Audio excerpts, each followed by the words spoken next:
Okay. All right. Welcome, everyone. Thank you so much for coming here today. My name is Jamil. I'm going to be your presenter here today. The title of my presentation is titled Enhancing UI UX Accessibility, Practical Tips from Improved User Experience.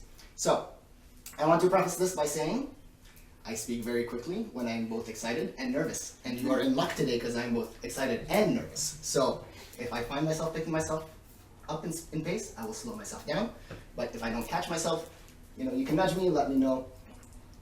I'm more than happy to match your pace.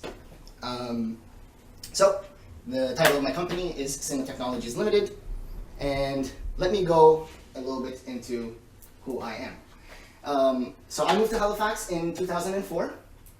I was about 11 years old. I moved here with my parents and my 3 younger siblings. I have 2 cats. They are Ed and Al.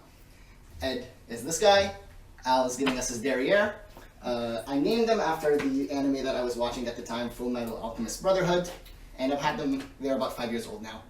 Ed is hefty and large and very lovable. And Al is just standard issue cat. Some of the hobbies that I really enjoy doing are cooking, I work out, I'm learning to play the drums. I'm right now learning to play Enter Sandman by Metallica. It's the first song that I'm learning and it's taking me a little bit to get my head wrapped around. I'm a full stack web developer and a founder. So like I mentioned, Sinno Technologies is my company. I'm presenting on behalf of Sinno Technologies. I am a full stack web developer, so there's going to be a little bit of theory involved in this presentation, and then practical tips will come later on. But I promise not to delve too far into theory or practice. And if you have any questions about anything, nudge me, ask me afterwards, anything that works. And ultimately, I am passionate about making products accessible, and that's why I'm here today to chat about this and bring this to light, and hopefully see and find more people who are interested in the same topics. So I want to start off by saying, with a quote by Tim Berners-Lee. Tim is the W3C director. I'll go into that here in a moment. But Tim says, the power of the web is in its universality. Access by everyone, regardless of disability, is an essential aspect. The World Wide Web really does flourish when you have different points of views, different perspectives, different experiences all coming together and interacting with each other, growing from each other, and learning from each other, and then really putting back into the community with each other. And so when you design for the web, you should try and design to scope and to reach as many people as possible. And typically you do that by following a few accessibility principles that I'll cover for you today. Oh, fantastic. I didn't want that to do that, but sometimes working with PowerPoint online is a great experience. I want to ask, feel free to answer or throw your hands up, but what does accessibility mean to you? And don't be shy. You can answer, you can choose not to answer. I mean, it's not a big deal. Large text. Large text, okay. Easy to navigate. Easy to navigate. Everyone can use it. Everyone can use it. Color coding. Color coding. Contrast. Contrast. You guys want to do my presentation for me? Yes.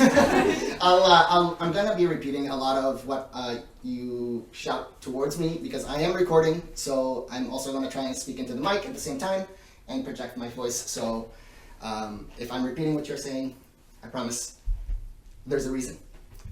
But accessibility, I'm gonna jump right into it. Basically, when websites and web tools are properly designed and coded, people with disabilities can use them. It goes without saying.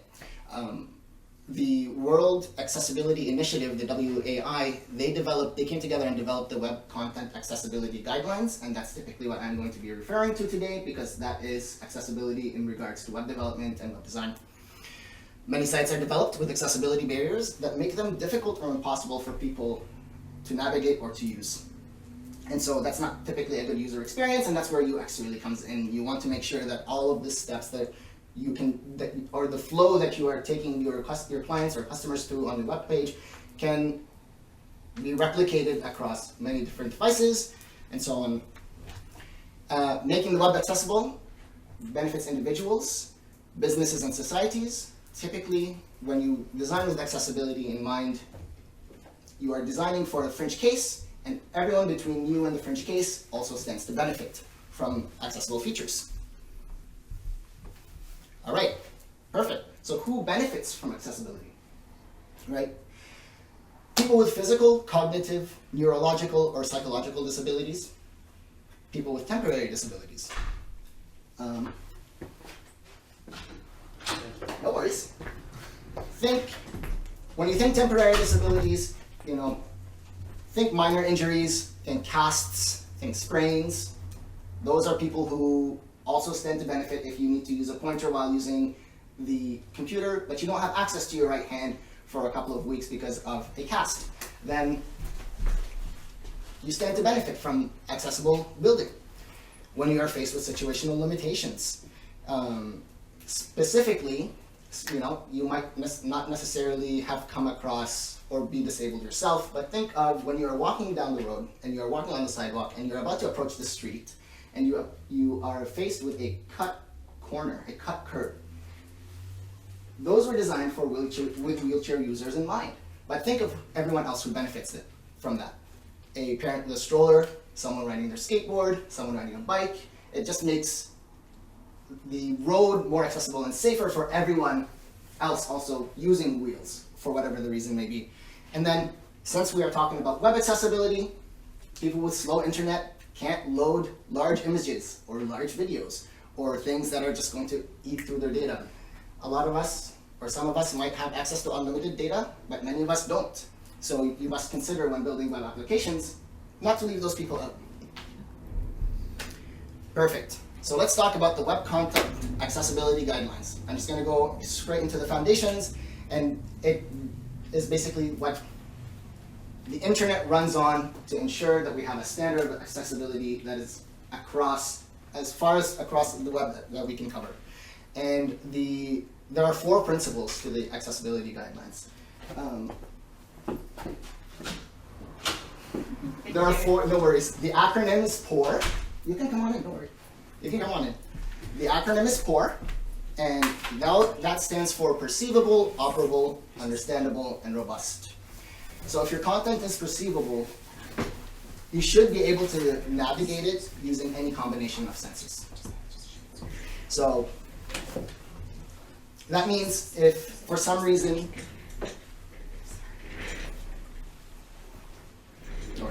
okay, cool. So that means if for some reason you can't access the content on the web page with your hands, with a pointer, you should be able to use it with a keyboard, right? If you can't use it with a screen, you should be able to use it with a screen reader. It is operable. It cannot. So there should be no specific interaction on the website that a specific user cannot go through. Think drag and drops, right? Think people who are using screen readers, and there is a carousel on the screen flipping through images, and each image has an alt text, and you're trying to make out what the screen reader is trying to tell you. But because a new interaction has happened on the screen reader is reading the interaction, so it becomes a whole jumbled mess, and you don't know how to navigate the website.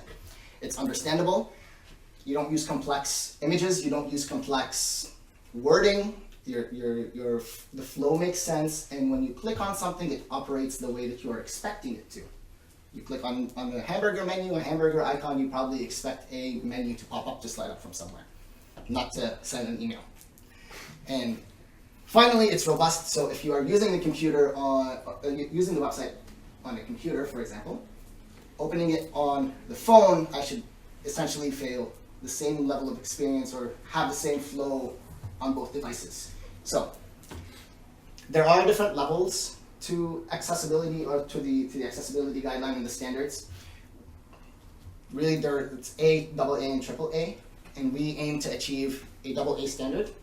AAA is very hard to achieve. Almost like it's nice to have, but typically like you'll have some things that meet AAA standard, but on average you're going to try and meet a minimum of a AA standard. And the last of my theory is going to be, let's talk about the actual market, the disability market. You are taking a look at almost 20% of the population globally identifies as living with a disability. And so only 1% of that community is represented in our media. on a day-to-day basis. As of 2020, the disability market represents approximately $8 trillion in disposable income. And when you take into account all of their friends and families that they recommend to, like, because they have access to an app, or then they start telling them about the tools that they can use, you jump that number up to 13 trillion, right? So there's a large market that you can access. Think user experience. When you are faced with a blocker, you're not going to buy anything from there, and you're not going to recommend people within your network buy from there either. So let's get practical, okay? At this point, all the theory is done, and I'm going to show you some tips. This is where we get a little technical, just because of my developer brain. But use semantic HTML. Simple. Right?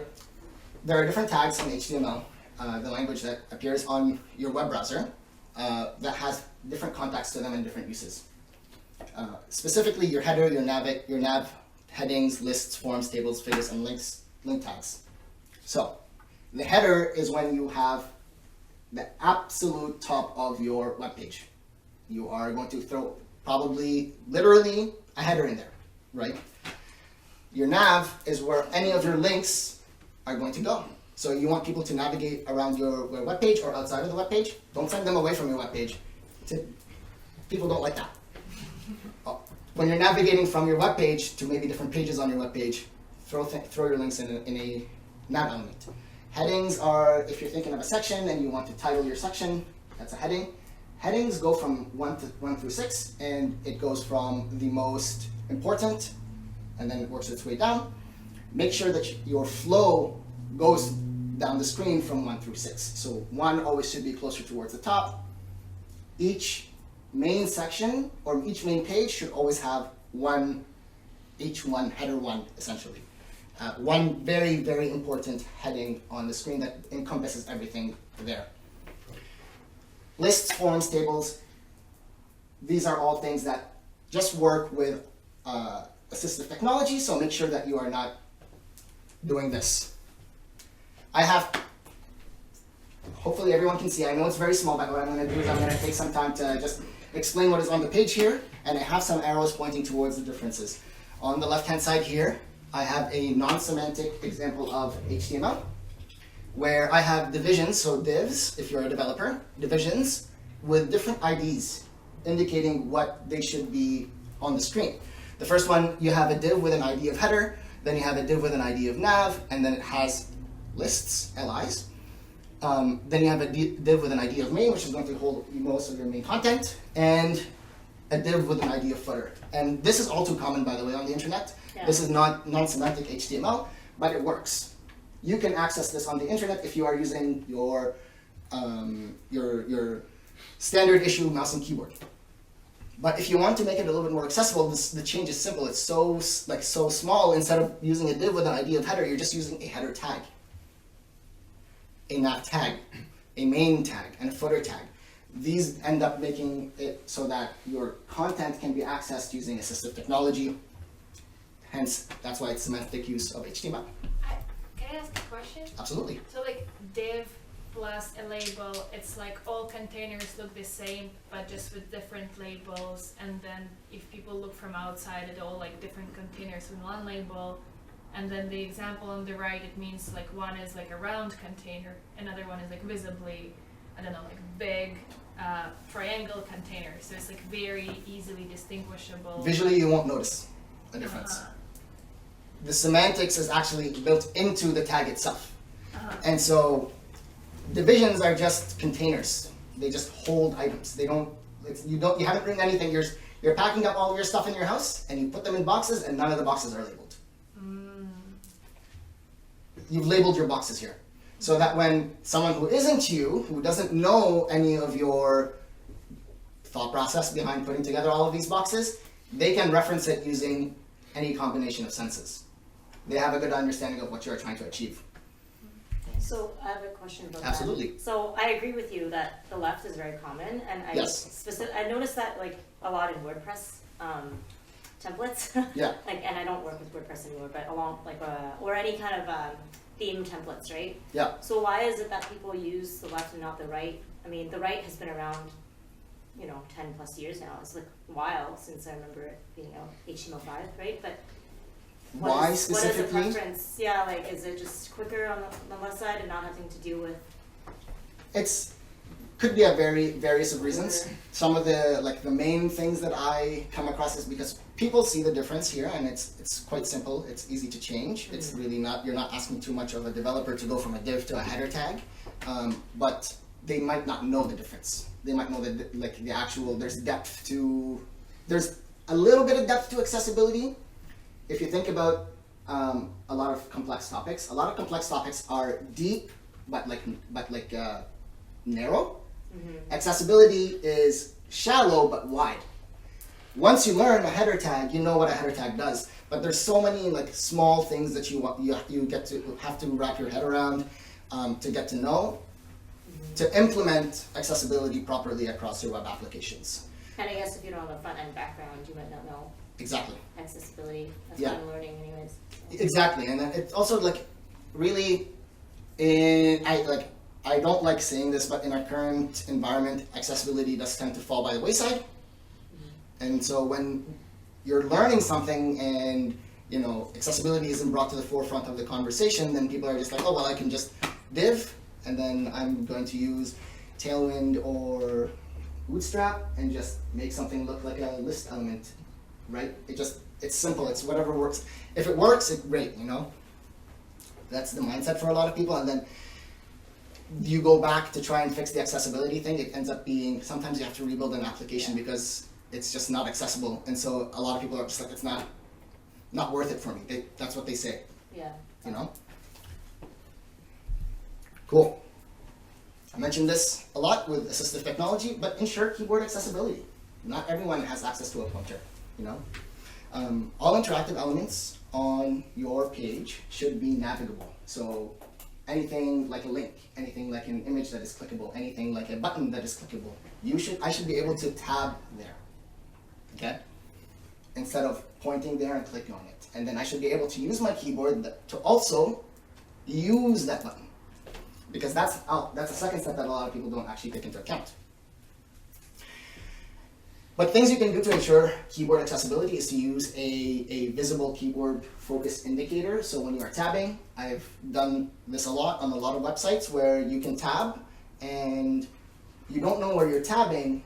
Excuse me, by tab you mean pressing tab on the keyboard? By pressing tab on the keyboard, yes. Sorry, tabbing on the keyboard, like tabbing through, like pressing the tab on the keyboard to navigate through your website.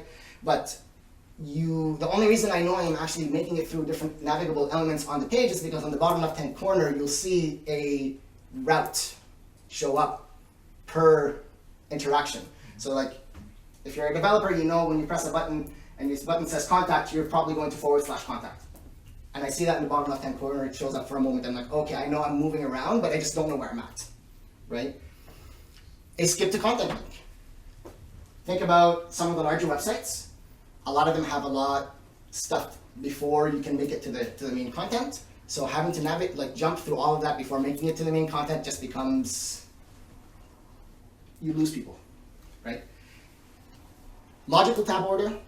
If you are going to code your things, don't use CSS to make it look nice, but actually code it in a logical order if you are a developer, so that when you are tabbing through, you're not jumping all over the page, because that's also very stressful if you're not, if you have ever closed your eyes and tried to navigate through a web page using a screen reader and it's jumping all over the place, it's also not a good experience. And then form accessibility. The biggest part is you will go through a form and you put in all of your information and you're ready to press submit and you hit tab and you jump past the submit button. And then you can never submit the form unless you physically press on the button, right? Or you are trying to keep all the bots out of your application and you use a drag and drop, bring this puzzle piece over and slide it over this empty part. Well, someone without a mouse and a mouse, how do they do that? Just ensure that all of the steps that you take your clients through on the website can be done in different ways. And then regularly test with your keyboard. Can I ask a question? Absolutely, yeah. Just curious, so I'm thinking about like collapsible menus and things like that, like Mhm. hidden things. How does tabbing through those kind of features work? Like I'm thinking like a filter menu or something where it's like collapsed. So usually what will happen is if you have a menu that disappears when you are not focusing on an element and then appears when you are focusing on the element, you just change like the view of it first, and then what will happen is the logical order should be you jump down into, either you can jump down directly into the menu, tab through all of the list items in your subheader or your sub menu items, and then work your way over to the next heading, title, or item that you have. We faced a similar issue with the date control recently. Yeah. Date or time control, where in date control it becomes complicated because then you're just navigating through dates. Each day. Yeah. Yeah. Yeah, exactly. So Caught in the loop. you're caught in the loop. It's not. It's not. This is all for making sure that the experience is good for the people who are using it. So if they have to skip through, they're probably using, they're probably tabbing through your website because they don't have quick access to specific elements, and then something is probably probably reading it out to them, and so having to read out all of that stuff at the same time, it's not as fast of a process as it is visually. So here we have the picture of my LinkedIn. If you begin tabbing through your page, a hidden menu shows up. Right here on the left-hand side, I don't know if you can see it just because of the way this screen is and how small it is, but there is a black outline around the button that says skip to search. So if you think about navigating through this picture here using just your keyboard, you're probably going to start up here on your left-hand corner on LinkedIn, which is a clickable item. Then navigate from left to right all the way through here. Navigate all the way down here before making it to this middle part, before making it to your content. So adding a skip to search or skip to main content button usually helps people make it to where you want them to be.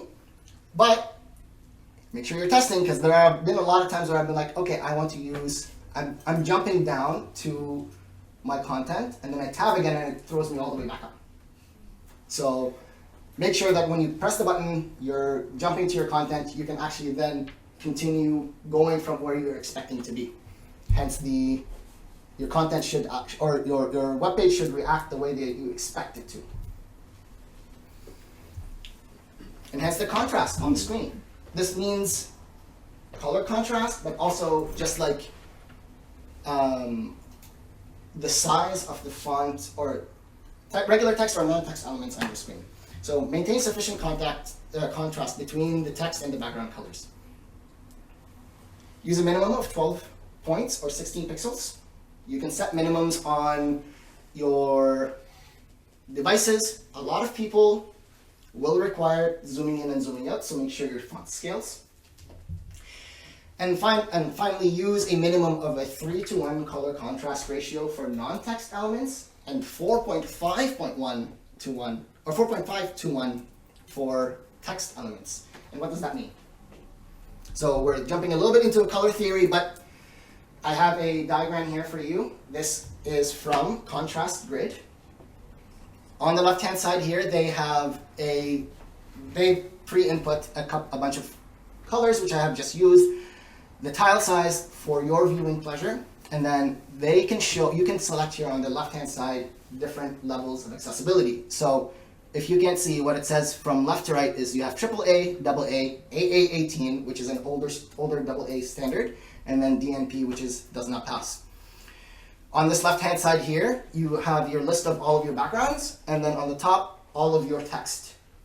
And what this grid does is it basically shows you the background color, it shows text in the color that you want it to show, and then it will give you a contrast ratio in the bottom right-hand corner and what standard it meets in the bottom left-hand corner.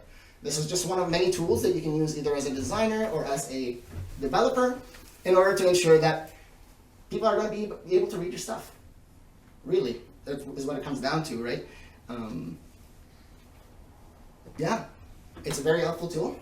And when I was selecting the colors for my company,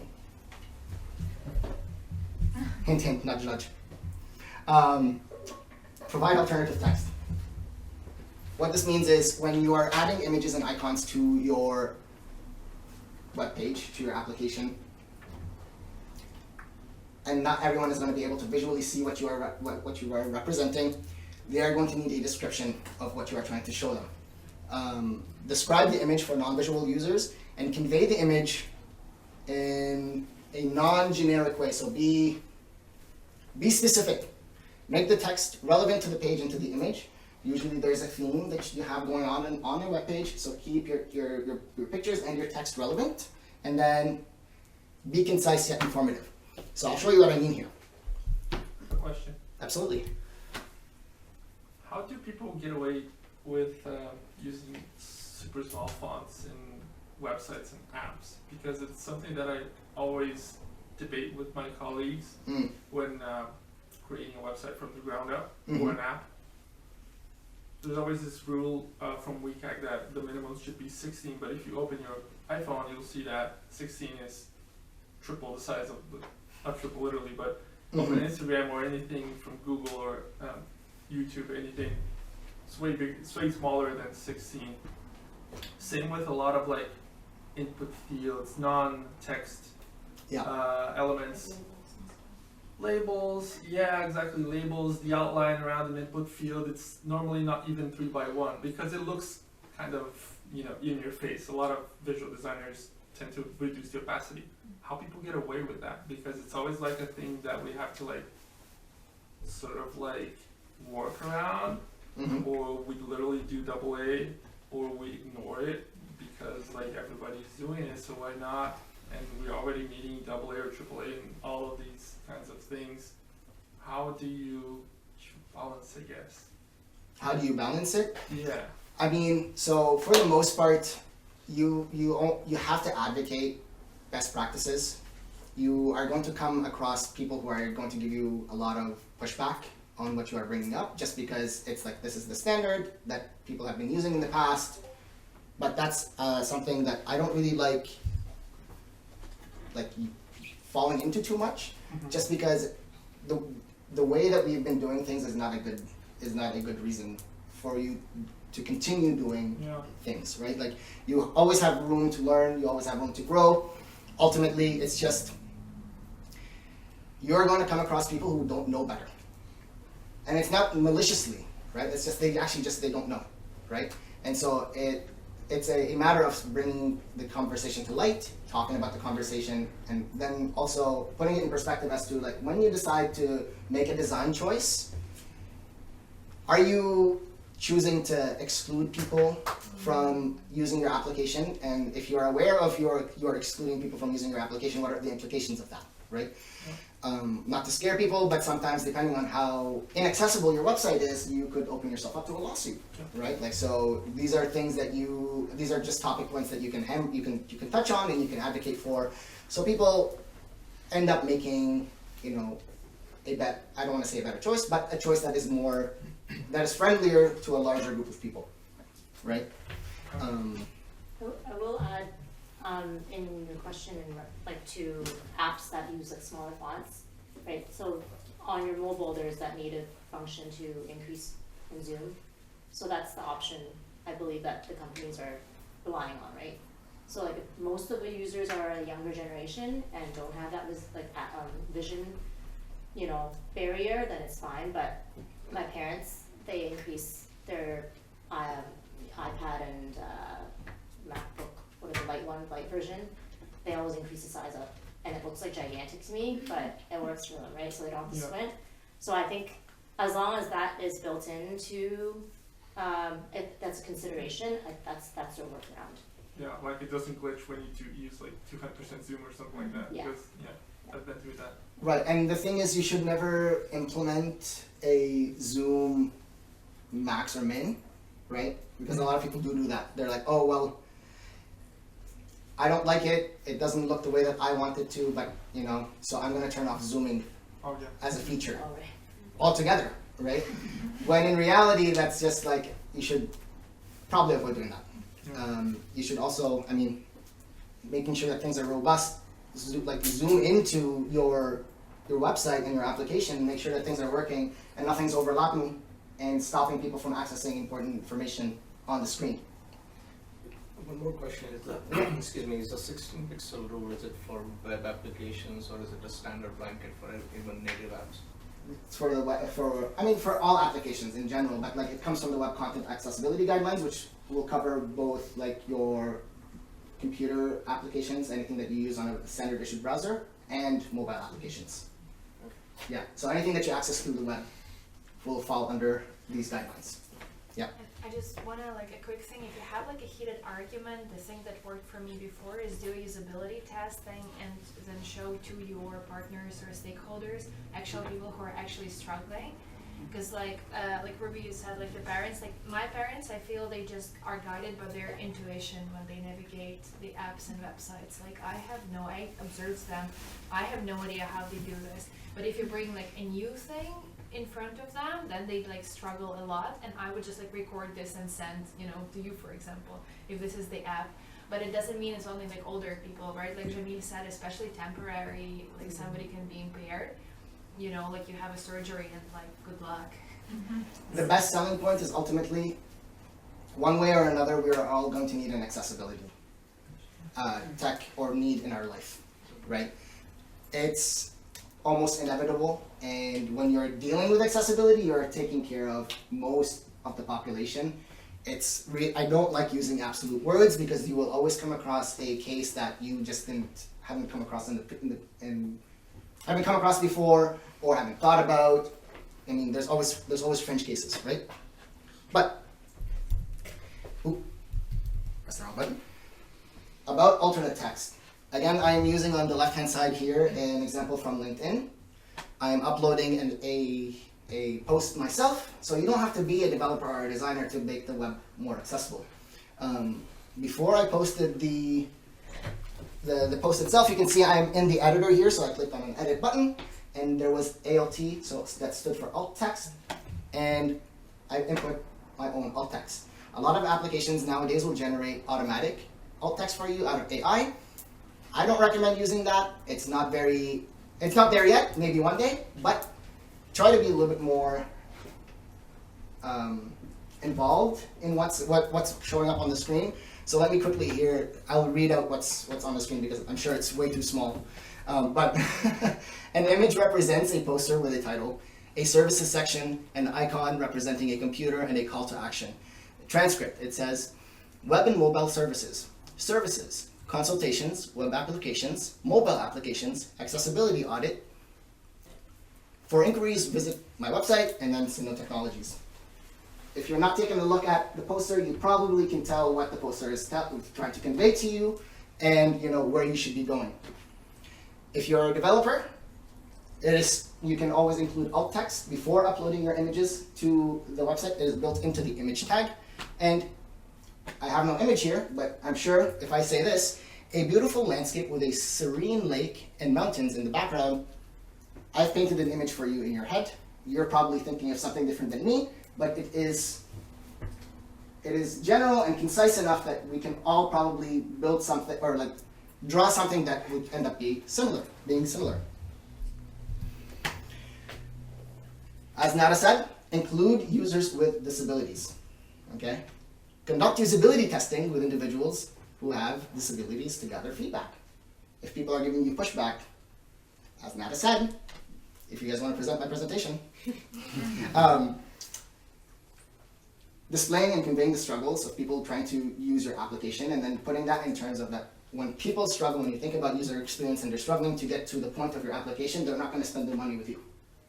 Putting it that way, telling them where you're actively choosing to hit yourself where it hurts, it might put things into perspective for people. Conduct workshops and provide training to enhance accessibility and awareness. I appreciate everyone for showing up tonight. Establish accessible feedback channels for users to report issues, so that you might not, again, I'll go into testing a little bit later, but you can't cover everything. It's a standard rule in testing, right? Perform ongoing accessibility audits and commit to continuous improvement. There's nothing wrong about missing something, as long as you have the mindset to work on it and to improve it in order to overcome a potential issue. And then accessibility is hard work. their knowledge is hard work. People who live with disabilities, they have a wealth of knowledge, so make sure that you're just compensating them for that. And that way, you might see them show up again for some more testing. One thing I want to touch, even though a lot of us in the accessibility community don't like using it, but ARIA labels. So ARIA stands for Accessible Rich Internet Applications. These are custom labels that you can put on complex, dynamic components that you are going to build into your web applications and web pages. Usually should be used as a last resort. This is not a reason for you to use a div and then throw an ARIA label on it and then be like, oh, it's now accessible, right? A lot of assistive technologies, because ARIA labels are custom built by you, will not know what you are trying to convey to it. Okay, so yeah, enhance the accessibility and the accessibility of complex UI components. Prioritize your HTML semantic elements, and then it should be used as your last resort. However, if you do end up using an ARIA tag because there's just no other way for you to make your content more accessible, make sure that you are including a very, you make sure you're including the purpose and then the state of the component and if it changes. For example, what I mean if a box is checked or unchecked. There are ways to include a checked or unchecked box accessibly in your application, but if it's not there, and you have to do it, you have to build a custom component, just make sure you include that in your ARIA tag. A little bit of testing. We're going to talk quickly about the automatic and manual tests. Make sure you're streamlining your accessibility testing. There are applications out there that you can use to rapidly scan your websites for any common accessibility issues that you might come across on the internet. And then use these in conjunction with manual tools. And some tools that you might use are Lighthouse and AxeDev tools. I use both of these because they come up with different results, and I end up knocking out different accessibility features and making sure that things are working that way. This right here is the AxeDev tool.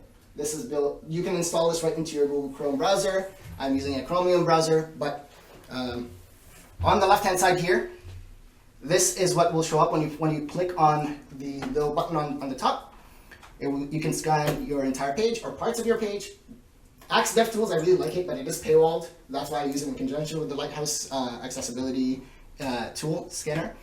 And when you scan your page, it will come with a total of 4 issues, or not specifically 4 issues, but a total of the issues that you have on your screen that you should probably address. And they'll come to you in little components like this. You can expand these components and it will go into a little bit more detail. It's actually quite detailed as to where specifically in your code, foresight, but it would have been smart for me to show you exactly maybe one of these what these contain, but it will tell you exactly where the issue of accessibility is in your code, and so that you can address it. Manual testing. We do manual testing because automatic tests don't cover everything, right? So you're going to be checking for a couple of things. These are only a few things that I have listed, but keyboard navigation, as I mentioned before, it's a big one. It's very common, right? But then screen reader compatibility, contrasting and scaling, and alt text for images. These are all points that I actually mentioned earlier in the presentation. It's just important that you go over it time and time again. Yeah. And then navigate your application as if you have no access to a pointer. A big one that I know a lot of people who are very passionate about accessibility is that they actually put themselves on a blindfold and then they start using the website. And then they'll spend a couple of days using it and see how it feels, so that they have a good idea of what someone may experience while using the website. And then document and report your issues. Collaborating with developers. These are standard testing things, nothing new. And then finally, make accessibility a continuous effort.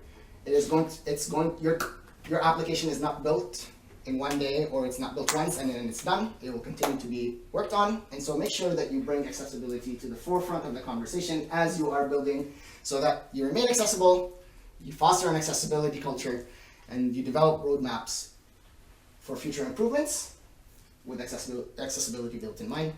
And then finally answer your question. Make sure that you're also championing accessibility. Right? Cool. So, thank you so much for joining me here today. I really hope those tips have helped you out. If you have any questions on any of the specific tips, or if you want access to this presentation itself, I don't mind sharing it. You can find me on any of these links right here. And you can also scan this QR code. You can come up closer to the screen and scan it, and it will also take you to a Notion page. It's my online business card. So, and then I have some references for people who may want them. But yeah.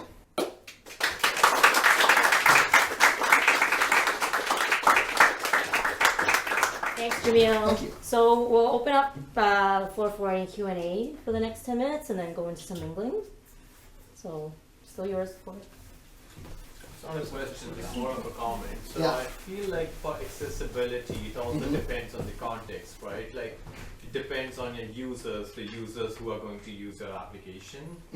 It's only based on that. Do I want to go AA, AAA, or just single A? I think that's how we measure accessibility, right? Yeah. Yes. So Yeah. I think it's just also more about your user base. Like, you have to make sure who your users are. Know your users before working on the accessibility part as well. Yeah. But also with building with accessibility, you can always, there is common disabilities that you will come across, and you can usually build with those in mind. That's true. Yeah. Right. Like And other so- blindness or something. Right? Exactly. Yeah. Like, you may never know who will want to buy your skincare product, for example, right? Yeah. Like, you might have a client in mind, and then you are like, oh, well, you know, I don't think that this person with this specific accessibility might use it, and then you've made that decision on their behalf, No? Yeah, good point. right? I have a follow-up question about Mhm. the stages in compliances. Yeah. So when you mentioned AA, Mhm. and there are many techniques mentioned to be compliant with that. Mm-hmm. All of those techniques have to be AA. Only then you can say AA, or is, you know, some of the parts of the compliances can be AAA and some could play contrast. Certain cases would be AAA and some would be single A. Is that combination okay? Like, how to audit that? Yeah. So ultimately, single A applications are still accessible. When you meet the AA accessibility standard, you cover most of your bases. And so some of your components are going to actually meet AAA standards, just, you know, off chance. Okay. And you're just going to you're not going to be worried too much about those. You're going to be worried about some of the weaker points, the weaker elements, to try and, there's no average. Like, there's no one who's going to look at your website and be like, okay, this meets AA standard and checks off on it, unless that comes, you know, down the line. Right now, it's more of a, you hold it to yourself to try and make sure that, you know, you have the widest range of people who can reach your product. Yeah, so it's like, is there really a perfect answer? There's no perfect answer to it, right? Like, you try to achieve AA standards, and sometimes AA standards may not be enough, because we're currently on version 2.2, which was just released, I believe, last month, from version 2.1, which introduced 9 new standards that you should try and meet for different fringe cases that they have come across. So it's an ever changing thing, which is why it's sort of like you have to make accessibility continuous all the time. Yeah. The legal requirements in the US, they say sites need to be accessible. Is that AA or is that AAA? Yeah, that's AA. AAA is, you will find a very hard time trying to find any application that is fully AAA, because some of them are really strict and stringent on how you will meet the AAA standard. Yeah. So AA is usually just fine. Yeah, absolutely. Oh, yeah, sorry. And then we'll do Simon. Yeah. Do you have any examples of sites that do reach AAA standards? I don't. I think the government, gov.uk design system is AAA. Oh, What about Canada? That's actually curious, because Nova Scotian design system, government of Nova Scotia design system, is pretty much rip off. Okay, we're still recorded. No, Open sourced from gov.uk. .uk, so then it means we're also pretty good. I would say a lot of the federal government and provincial websites have updated since, actually a lot of them were sped up with the pandemic because all the services had to be accessible by everybody, literally, right, because we couldn't go into offices. And I remember we had a speaker speaking of it too, but Ontario's like design system is phenomenal. And same with like Canada Digital Services. So those are really good references to check out. They've done the work, and it's exactly right. Like they're 16 pixels, they're big, but if you access their forms for their services, it's beautiful. You tab through, like if you ever did data entry back in the 90s, like that's what I do. You tab through, there's no issues, you don't touch your mouse at all, and it's quick, right? So. And if you're trying to sell to the government as a developer or a designer Yeah. in the future, Yeah. you are going to need to meet accessibility standards. So it is a nice thing to be familiar with. But one thing, like again about Nova Scotia, so the stat you provided was like 20% of people in the world have disabilities. For Nova Scotia, this number is 30.5%. So like almost one third of Nova Scotian population has some sort of disability. So that's like a lot of people. First, second, there is the accessibility standard that will be enacted by 2030. They're now being developed. And they are for like 6 different domains, so from build, employment, education, and whatnot. It will be also enacted for anything that is government, so it's like, I don't know, schools, libraries, museums, like whatever like you or your company might touch, or you as a consultant, like most likely in some way it should, like has to be and must be accessible. So that's also a good thing that we're talking about this now as these standards are being developed and being enacted. Because at some point, at least in Canada, we will have to comply. And like you mentioned about the US, sometimes they don't even let you, let your product be somewhere, be used unless you meet this. So, yeah, it's Exactly. a good thing. Simon, Yeah, great presentation. thank you. So the idea of disability implies ability and the experiences that we're building are ableist abilities that we're oh shit, we need to meet AA standards, and then we tack stuff on because it's literally impossible to get AAA standards. And every time presentations like this are but there's money to be made, so it's just it's very capitalist and all that. Have you seen anyone building kind of an alternative to a web experience that kind of exists outside of this world of ability, disability, productivity, and all that? What is that? I'm not sure I really understand your question. Every accessibility experience that I've heard or read of is you can see, but 20% can't see, so Yeah. colors, and it's now it's accessible, but what does an internet experience that's built without this presumption of ability, where it's it just works, you don't this is a website for people who can't see, it's not a standards thing, it's just a thing that exists in itself. What does that look like? You're probably looking at specifically working with screen readers and technologies similar to that, because there is a whole world of just specifically designing and building for assistive technology, and chances are, a lot of us may never end up using them, right? So there is a whole if I'm understanding what you're trying to say correctly, there is a whole community out there who are building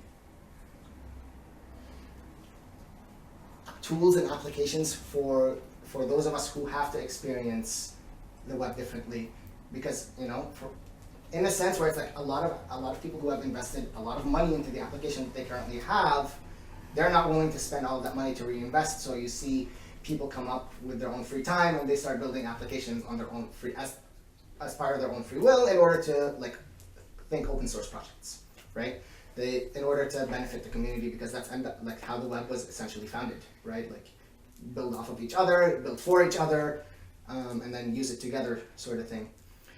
Have I seen anything specifically? No, I've just as I get more and more involved with accessibility, I get introduced to newer and newer ideas and to things that I actually never thought about, or things that I have come across and just it never clicked as to why things feel off. So I wouldn't be surprised if something along the lines of your question comes up more like it will start to present itself a little bit more in the future. I couldn't give you anything right now though.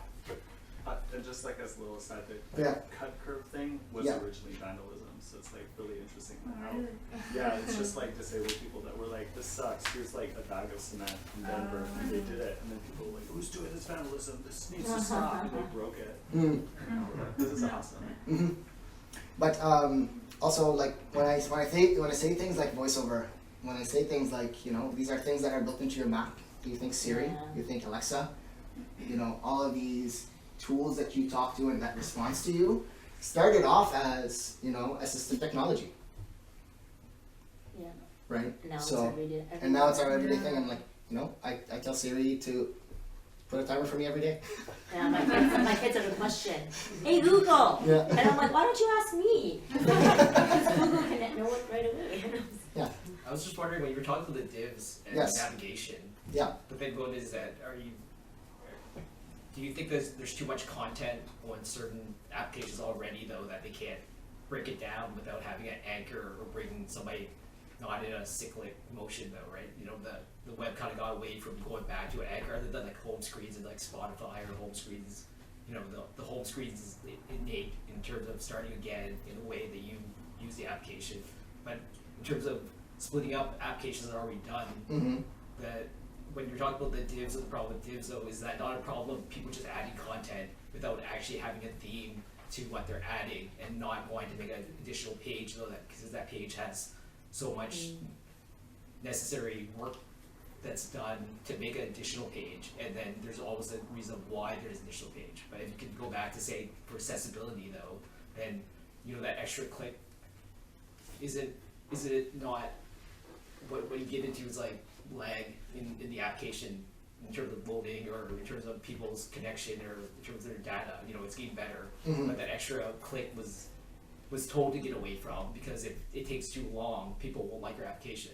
So then they put too much content, but that content, you have a picture of an elephant with a picture, it's just like see somebody's wall, that the accessibility will show a picture of an elephant, tell you it's a picture of an elephant, but now there's a picture of an orange, Right. coming down later on the screen because they group together because they want to split the page. And when you're saying like try to reverse that, Right.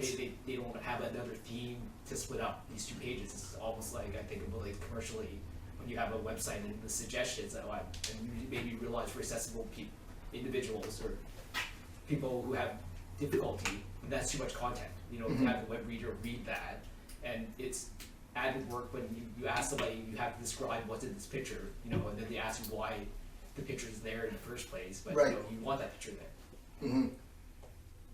So what we're trying to get at is that when you're trying to, is not bad planning in advance though, if you could start with saying it has to be accessible, we have to have all the descriptions. This is back to what you said, good practices. Mhm. That there's just still content out there, or there's, how should I put it, it's like, you can't read Flash back in the day. No. Like Flash, or you have some animation that's unreadable. You have a description of it, but it's essentially unreadable. Nobody puts the description, because that changes over to the next thing, and it's. I'm not saying laziness. It's the difficulty of having an individual define why it's there. And, Right. Sorry, Yeah. I think that the root of the problem there is really information architecture then, and not so much information architecture, lack of resources, lack of like knowledge, or maybe of planning, like you said. But if we think about the goals of that application and there's thought put into it, then you won't come across an overloaded page of information, right? Because then there's some designer or someone in the background thinking of the experience of the user and how to navigate through a certain flow that you want your user to be guided through, the pathway, or different pathways maybe, depending on the segments that you're targeting. Of course. So that problem exists because someone needs to be introduced to help solve that like larger problem of information architecture. That's what I think. And then you also make a good point. You say that no one wants to go back and break something down, and you should probably like redo it because you think about this. Like people have used divs to store all of their contextual information, and then maybe have styled based on a specific div or a specific ID. Now, there are ways, like if you're using IDs or classes in your code, that maybe you just change the tag that is holding things and you've solved your problem. But a lot of people are using nth childs. A lot of people are using specific divs. For scripting purposes and Right. yes. And so, like, when you change one thing, it becomes a cascading effect of everything else has fallen apart now that you have to pick up the pieces and put it together. And one time, that's fine. Twice, it's like, 3 times, you're just like, I don't want to deal with this anymore, right? Like, it's like, so if you introduce accessibility, Then you reuse it throughout the entire product. Yeah. Or entire site. and you introduce it throughout the entire cycle, you can it's not a foolproof process, right? Like but you can avoid a lot of this cost of having to rebuild your application and having to pay a developer to rebuild the entire application, you know? Or if That you're a goes- developer, your time. That goes back to just design systems. Yeah. Have a Yeah. design system. Yeah, Yeah. that's thing, and also I was thinking like some decisions you need to make once, like you mentioned the date, right? Like going into like all the dates. Like what we're doing now is that you have input for like the number input for the date, like say 11th. Then we have the filter, like you have like April, March written full word, and this is the only thing your filter that you go through, and then you are the one entering the year, for example, and that's it. And this is the date format which is standard and which I hope will be standard across everything, so that you never have to go through different types of tabs and filters and things, because it's just like crazy. But you still have to choose the months, because people, especially like I don't know like where you guys are from, like, but the North American way of like months, date, year, it's just like, especially like I was born in April, so I'm like, yeah. Chances are like November 4th was like on some of my applications when I just moved. So like, and yeah, I hope not. I haven't come back to this. Some places display, like I've seen both in Canada, like Yeah, sometimes American year and come British first. influence, so it's Yeah. like messed Yeah, up. so like as long as you're like, you know, standard and like, yeah, design system, or at least decision, not even, Yeah. it doesn't have to be the whole system, but like if you fall and you know that you consistently, there is like a challenge here, like making decision once helps, but then not make this decision every time. Yeah, I don't know, that's just like what we came across now, because people struggled a lot, and we still have like 40 minutes discussions about date field. Which might be a little bit over, but you know, again, once you decide it at once. That's why I think everyone should use year, month, and date, because then everyone Yeah, but then like months, I would say let's just like write the months, because like we can't Yes, make exactly. people Always. like change, you know, like yeah. Spell of the month, yeah. Great conversations. Yeah. So, thank you so much, Jamil, for your You're welcome. presentation, Thank you so and much thanks for for having everyone me. for making out. We have a. I'm gonna switch to that slide really quick.